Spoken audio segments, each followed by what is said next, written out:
So I have a cooling stone I found, so I'm gonna go ahead and rub this cooling stone on this sheet so that I can pull this stuff up, because I'm impatient and it's cooling it off too.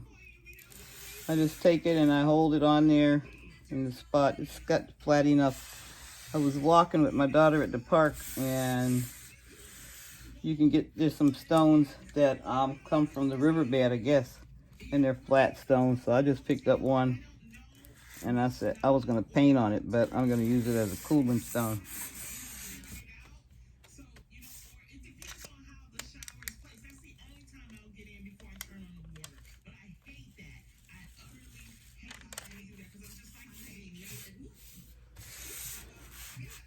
I'm gonna let it cool a little bit more. Anyway,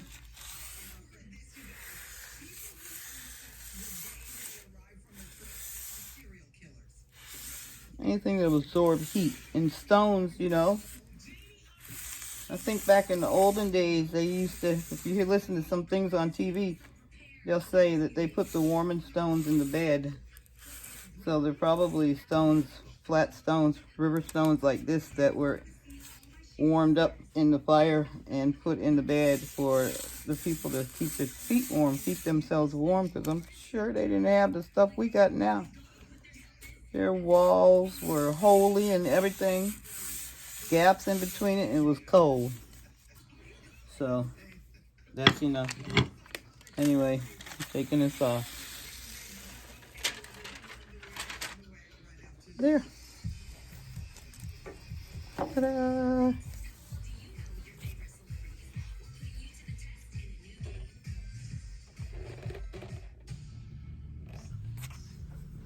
There's your shirt. Can you see? And you can hardly feel that. And this is Subliflex. And this stuff is harder than this right here. This feels nice. Gonna let it cool down a little bit before I start pulling and stretching, but let me see. It stretches pretty good. But you know what? I'm gonna turn this back on, and I'm gonna give it another small press. I'm not gonna press it long. This time I'm gonna put this on here. And I'm gonna put this on there this time. I mean, it's at 296, so maybe when it hits 300, I'll go ahead and just put it down. Oops, I'm sorry, looking at my back. I'm gonna repress it.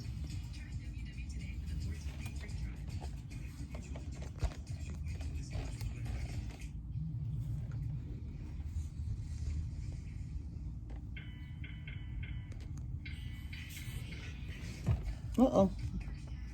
Got 309. 312. Anyway.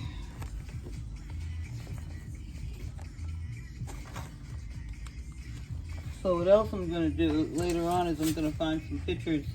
And I've done some canvases already. I've put the laminated sheets on them. And I'm going to sublimate some pictures on here. And also, I laminated the Bible. And I'm going to go ahead. I put a crease in that. I got to straighten that out. And I did that with the small Easy Press, the little one. It's easier to do these kind of things with this, the right tool for the job. That's what I say. If you have the right tool for the job, then you can get the job done right. Remember that. All right, we're at 338, and this thing needs to come on because I need to move on. 340, 341. I'm really thankful to be able to sit here and do this kind of stuff. And since my daughter bought me this light, and I paid some money for this thing, I need to use the stuff that I have and stop sitting around. Oh, I've been doing that for like 3 days, and I've just had to get up and do some stuff. So it's at 340. I think I'm only gonna do this for like maybe 15 seconds. And you know what? I'm gonna put it down now. It's just at 343, and I'm gonna just hold it. I'm not gonna put any pressure on it.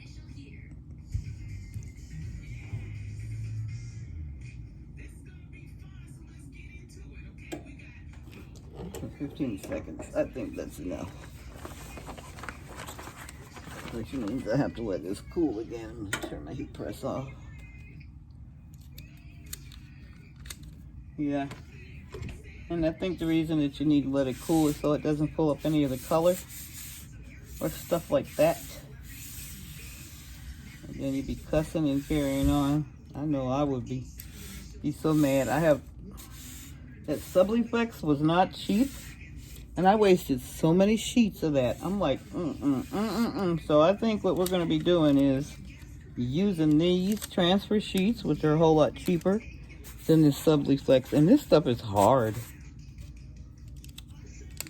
I want to do one where I have to cut things out instead of just doing a square to see how that's going to look on a shirt. But anyway.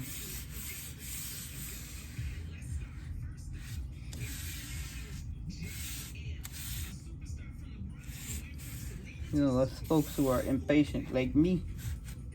Like, I want to see it, I want to see it. That's one of the reasons why I learned how to sew. And I haven't been sewing in a while. If somebody wants to take some sewing lessons, as long as they come here, I'll do it. But I don't want to have to. I'm so lazy. I'm getting old. That's the reason why. But anyway, I'm going to pull this stuff up. This needs to go back into your pack. So you don't lose that, just in case you don't have any parchment paper. But that came out better than the Subliflex that I have on. The colors are popping, but they might not be as popping as the Sublimation ink does. I have a yellow shirt like this, and that ink really pops, but it's okay, you know. Let me change this light on here and see if it makes a difference. So this light is terrible. There. It's white. There you go. It might be better. Anyway. I did this wrong. I used regular inkjet for this, and it should have been Sublimation. That's why it looks really dull. But this one is brighter than that anyway. This is Sublimation, and it should be, I don't even know what color it's supposed to be. Green or pink. But anyway, it's got pink in it. It's okay. It is what it is. It's just a shirt, and it came from the Dollar General for $5.50. It's a 50-50. Can you see? All right, thanks a lot. This is Miss G out.